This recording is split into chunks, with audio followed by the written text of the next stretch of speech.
expressed interest in getting some coaching. And you've also, I really appreciate your contributions as well tonight. So I want to invite you to play. Oh, great. Well, a little surprised that you said that, but I was waiting for tomorrow. But so I've got a couple main buckets. I actually am interested in this study plan. I know you mentioned to some people that they should do like 1 to 2 practice exams a week between now and October. I'm not taking the August exam. I'm taking it in October. So I'm kind of noticing a pattern in your advice, and I wanted to share a bit about my scoring as well as what my goals are, and then give you a sense of what my experience has been. But so right now I'm in the mid 160s. My highest non-retake practice exam was a 166. Obviously there's no guarantees there, but that's around where I am. And I'm getting good enough with logical reasoning that I can get to between -3 and -2.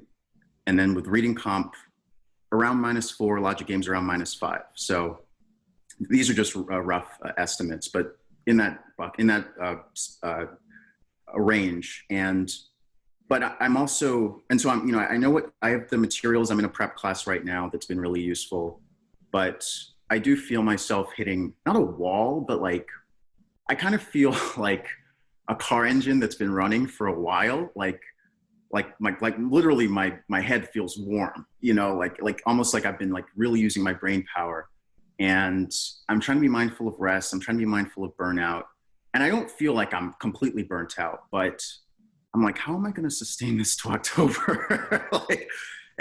Similar to what Elton said, there is the job situation. I am looking to get a job soon, and maybe I'll have one by October, hopefully. So I just want to know, like, the 1 to 2 exam a week with review, like I can do it, but I'm like, I hope that my score doesn't start going down as some people experience. So that's kind of where I am.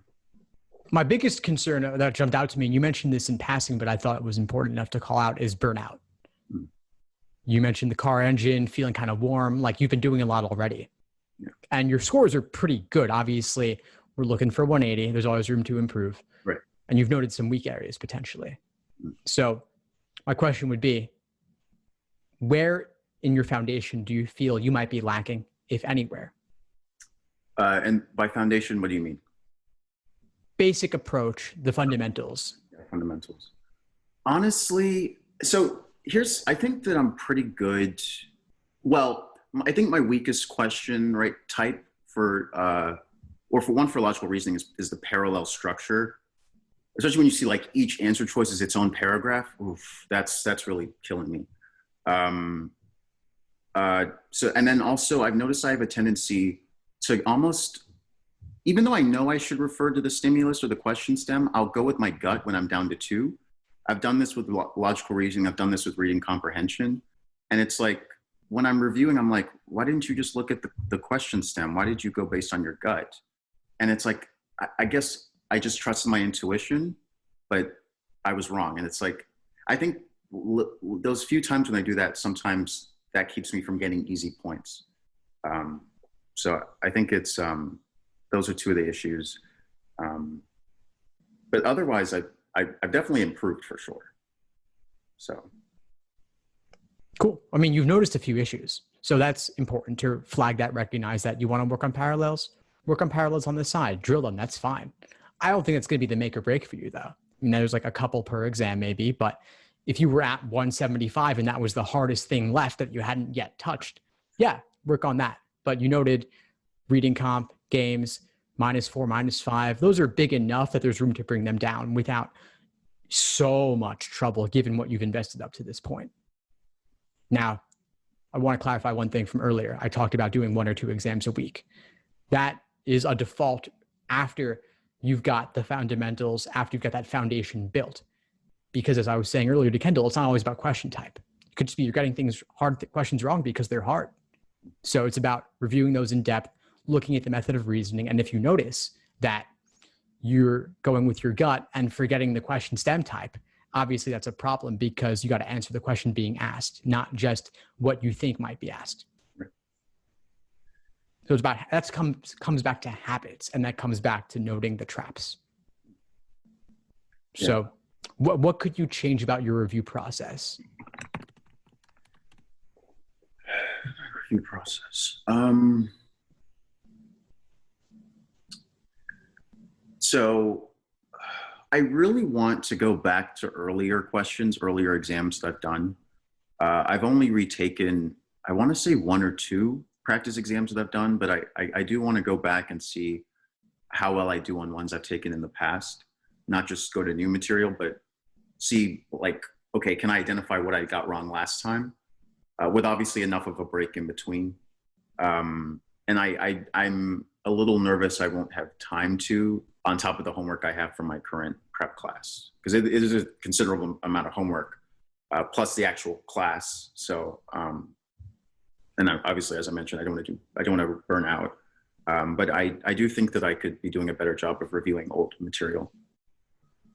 Do you think that review of older material would be more useful to you than homework assignments from a class? That's a good question. I don't know. It's worth thinking about. Yeah. Okay. It's worth thinking about. Now, you've been very generous in sharing advice for others and insights for others. So I want to invite others to share any reflections for you. I have found when I do review, I try to review like pretty quickly after I take a test. Like usually I do them within the same day. I usually don't do my review the next day because I want to remember my thought process. Sometimes I don't remember like, oh, why did I pick C? Like I can't remember. And so I need to know like what my thought process was so that I don't do it again, if that makes sense. Like I need to make sure that I'm correcting it, but if I can't remember it, I can't correct it. And I'm just going to pick the same wrong answer again. So yeah, I would take them quick. I would do your review soon after you take it. Okay. Thank you. Thank you, Brittany. Yeah. So big takeaway I would leave you with is just the importance of review and the idea of being deliberate about what you choose to work on.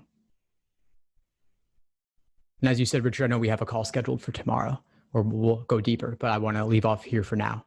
Sure. No, thank you all. Thank you so much. No, thank you, Richard. Thanks for tuning into the show. Please subscribe if you haven't done so already to be notified of new episodes as I release them. And feel free to reach out if you need anything at all as you move forward with your prep. I'm happy to help however I can. In the meantime, I'll wish you all the best and take care.